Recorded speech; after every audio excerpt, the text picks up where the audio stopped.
आजमगढ़ जनपद के थाना जियनपुर क्षेत्र के तरोका गांव निवासी आर्मी से रिटायर व सैनिक कोचिंग सेंटर लाटघाट के संचालक रामाशीष यादव ने गांव के ही राजेंद्र यादव व योगेंद्र यादव के ऊपर गंभीर आरोप लगाया है। रामाशीष यादव ने आरोप लगाते हुए बताया कि राजेंद्र यादव व योगेंद्र यादव द्वारा जबरन एक बाउंड्री का निर्माण कराया जा रहा है, जिसकी शिकायत जियनपुर थाना और एसडीएम के समक्ष मेरे द्वारा की गई है। रामाशीष यादव का कहना है कि मेरे द्वारा मांग की गई है कि जमीन की पैमाइश कराकर बाउंड्री का निर्माण कराया जाए, लेकिन राजेंद्र यादव व योगेंद्र यादव मानने को तैयार नहीं है। वहीं उक्त लोग पैमाइश कराने से भी कतरा रहे हैं। इस संबंध में रामाशीष यादव ने और क्या कुछ कहा, देखिए यह रिपोर्ट। सर, आपका परिचय। श्रीमान, मेरा परिचय, मैं भूतपूर्व सैनिक रामाशीष यादव, ग्राम और पोस्ट तड़ौका, लाटघाट थाना, जियनपुर तहसील, सगड़ी, जिला आजमगढ़ का अस्थायी निवासी हूँ। आपके खिलाफ जो है एक सोशल मीडिया पे न्यूज़ वायरल हो रही है, उसमें क्या सच्चाई है? जी सर, उस सोशल मीडिया की मैं भी 3-4 दिन से लगातार सुन रहा हूँ। श्रीमान जी, ये जो हमारे गांव के योगेंद्र यादव हैं, जो अपने को एडवोकेट बताते हैं, हाई कोर्ट के वकील हैं, प्रैक्टिस करता भी हैं। श्रीमान जी, इनसे 2022 का पुराना एक आबादी का विवाद हुआ था, जिसमें इन्होंने खड़ंजा और कुआं को पाट कर करके आबादी के रास्ता को बाधित कर दिए थे। मैंने उस पर ऑब्जेक्शन किया था कि ये खड़ंजा आबादी से जाता हुआ है, तो उन्होंने कहा कि ये मेरा 735 नंबर की जमीन है, आप इसको नहीं रोक सकते हैं। यानी था, मैं भी फिर भी भरोसेमंद को लगाते हुए मैंने उस पर रोक किया, मुख्यमंत्री पोर्टल तक ले उसकी जांच मंगाई, तो आबादी की चीज थी। उस पर इन्होंने उसी चीज को आज मुझे जानकारी मिलते ही इन्होंने मुझे 376 धारा सामूहिक बलात्कार के रूप में ले जाकर के थाना जियनपुर में बैठवा दिया। श्रीमान जी, जब वहां पर जांच मिली तो इन्होंने उसके बाद मुझसे सुलहनामा में लिखवाया कि आप मेरे 4 दीवारी को नहीं रोकेंगे। उसी पर सुलहनामा लिखवा करके इन्होंने 4 दीवारी को कंप्लीट कर लिए। उसमें का कुछ भाग रह गया था, जो 4 फीट से नीचे दीवार उनकी रुकी थी, उस पर भी आदेश हुआ था कि आप बिना पैमाइश किए हुए आप अपने निर्माण कार्य को अब नहीं कराएंगे। तो श्रीमान जी, तब से रुका हुआ कार्य था, जो अब जा करके इन्होंने 4-5 दिन पहले उसी निर्माण कार्य को शुरू करा दिया। तो हमने ये रोक लगाया कि आप इसको मत कराइए, ये आबादी की चीज है, रास्ता बाधित हो रही है। तो उन्होंने कहे कि ये मेरा है, मेरा 738 नंबर का जमीन है। तो हमने उनसे कहा कि जो 738 नंबर की जमीन है आपकी, आप इसकी स्वयं पैमाइश करा लीजिए, आपका जहां भी आता है आप निर्माण करिए, हमसे उससे कोई हस्तक्षेप नहीं है, हम कोई रुकावट नहीं करेंगे। तो श्रीमान जी, ये बार बार कह रहे हैं कि 738 का मालिक मैं हूँ, तो आप रोकने वाले कौन है? तो मैं 738 का रोकने वाला मालिक नहीं हूँ श्रीमान जी, मैं आबादी मेरे घर के सामने है, मेरे चाचा के घर के सामने है, तो आबादी रास्ता के लिए रुकावट की जा रही है। तो मेरा इनसे अनुरोध है कि आप स्वयं अपने 738 नंबर को आप पैमाइश करा करके आप अपना कार्य करें, उस पर हमारा कोई विरोध नहीं है। जो 738 नंबर में आपका 10 कड़ी हो, 50 कड़ी हो, जहां भी आपके नंबर नाम की जमीन आती है, आप उस पर काबिज होइए, हम उस पर कोई रोक नहीं करेंगे।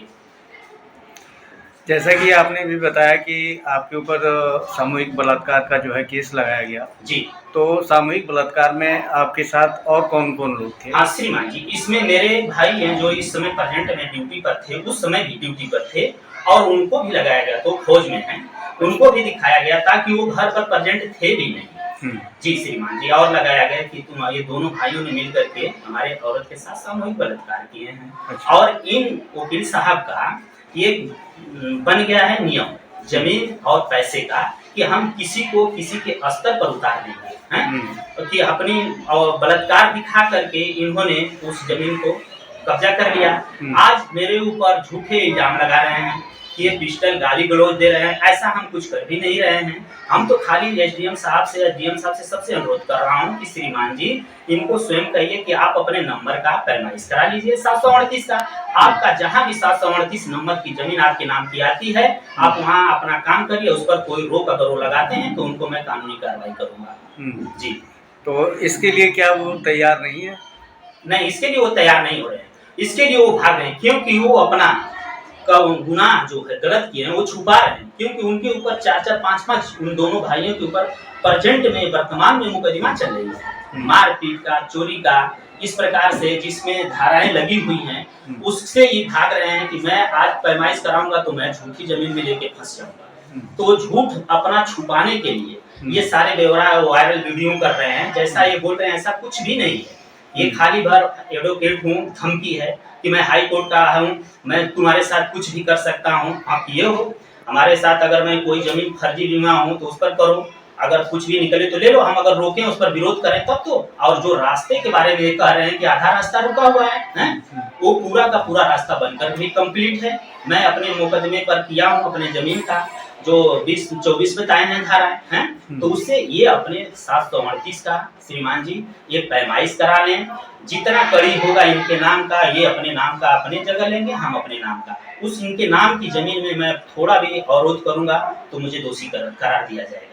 और बिना नाम, ये दूसरे के नाम के नए मालिक है ना हम मालिक हैं। बस ये अपना मैं प्रार्थना ये करूंगा डीएम एसडीएम साहब से सबसे कि इनको आदेश दिया जाए कि आप स्वयं अपने 738 क हो या ख हो उसकी पैमाइश कराइए। आप अपने